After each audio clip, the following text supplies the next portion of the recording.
Et nous avons voulu en savoir plus sur cette IHU de Marseille, jusque-là peu connue du grand public, une structure unique en France dédiée aux maladies infectieuses et qui a fait couler beaucoup d'encre. Dès le début de l'épidémie, l'établissement a notamment été le seul à pouvoir tester massivement la population. Et vous allez le voir cela grâce à une astuce étonnante au cœur de l'IHU. Reportage Nicolas de la Barrère, Igor Saïri, Étienne Grelet et Julie Desjaudes. Les barrières sont toujours en place, mais les files d'attente ont disparu. Ici, pendant plusieurs semaines, le docteur Hervé Tissot-Dupont a vu défiler des milliers de personnes inquiètes d'avoir attrapé le coronavirus. Dès le départ, on a pris le parti pris de tester tous les gens qui désiraient faire un test. C'est très très vite monté en puissance, à tel point que quand on fermait le soir à 20h, il restait 300 ou 400 personnes dehors, c'était l'émeute. 1 mètre de distance, s'il vous plaît, entre vous.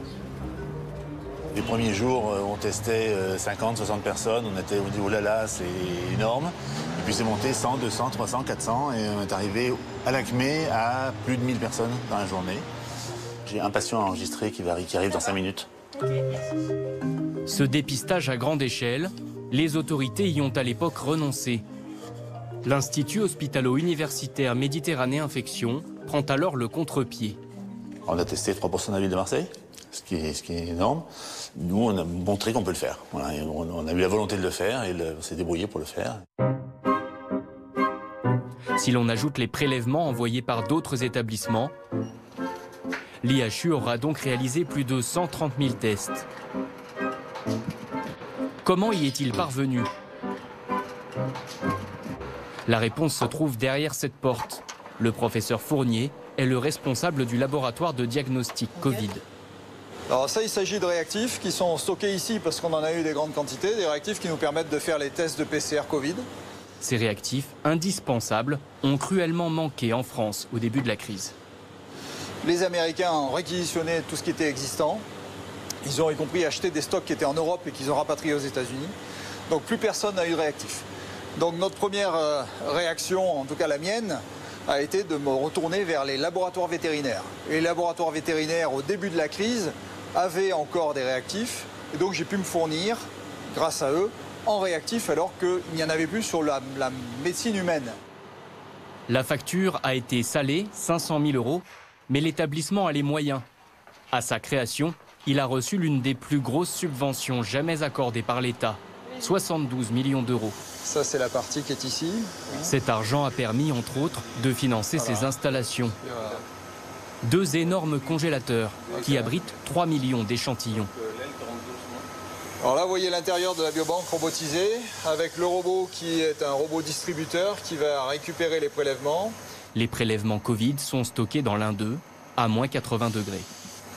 C'est un stockage effectivement plus à visée médicale dans un premier temps, puisque nous avons obligation de toutes les façons de conserver les prélèvements pendant un certain temps, ce qui nous permet de vérifier la réalité de nos résultats aussi. C'est en cas de doute, on refait les tests. Et ça permet aussi, bien sûr, d'aller derrière, comprendre le virus en séquençant son génome et également en essayant de le cultiver. Car l'IHU compte 4 unités de recherche.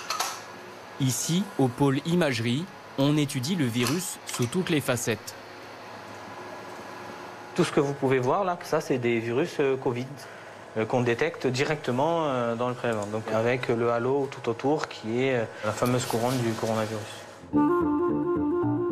Jamais les activités de l'établissement n'ont été aussi exposées. L'épidémie a mis un fantastique coup de projecteur sur l'IHU et sur son fondateur, le professeur Didier Raoult. Jusque-là, ce microbiologiste était connu dans le monde scientifique pour avoir découvert avec ses équipes de nombreux virus et bactéries. Mais au-delà du dépistage, s'il a tant fait parler de lui, c'est à propos de l'hydroxychloroquine. Fin février, Didier Raoult annonce que cette molécule est efficace contre le virus. Ses équipes vont la prescrire à 3000 patients. Sauf que ces résultats sont contestés. La controverse n'en finit plus. Le professeur Raoult y gagne une notoriété inattendue. Sur la chaîne YouTube de l'IHU, il publie désormais une vidéo par semaine, dans laquelle il répond aux questions de Yanis Roussel, qui est chargé de sa communication. À l'IHU, depuis plusieurs années, on filme les séminaires qui se déroulent dans nos murs, donc avec une caméra et une prise de son. Et aujourd'hui, les vidéos hebdomadaires de Didier Raoult, en fait, c'est la simple continuité de ces vidéos qu'on faisait à une époque où elles faisaient quelques centaines de vues, mais avec un contenu que j'invite chacun à redécouvrir.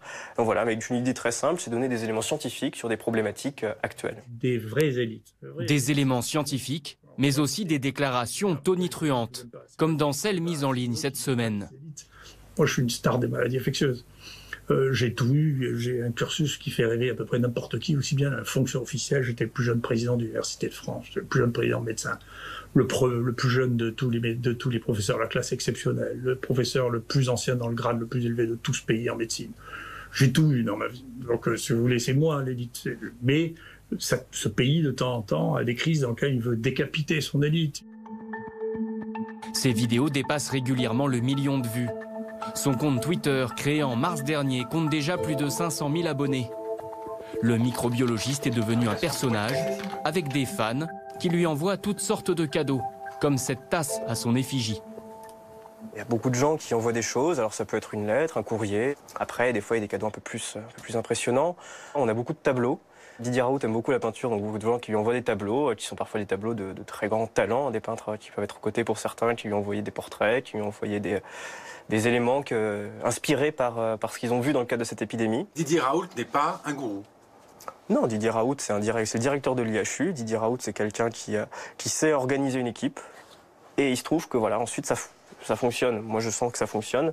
On voit les résultats du travail de l'IHU sur le plan médical, sur le plan de la lutte contre l'épidémie. Ça fonctionne. Peu importe l'issue des débats scientifiques sur la chloroquine, le professeur Raoult a réussi un pari en pleine épidémie, décupler la renommée de l'IHU en France et à l'étranger.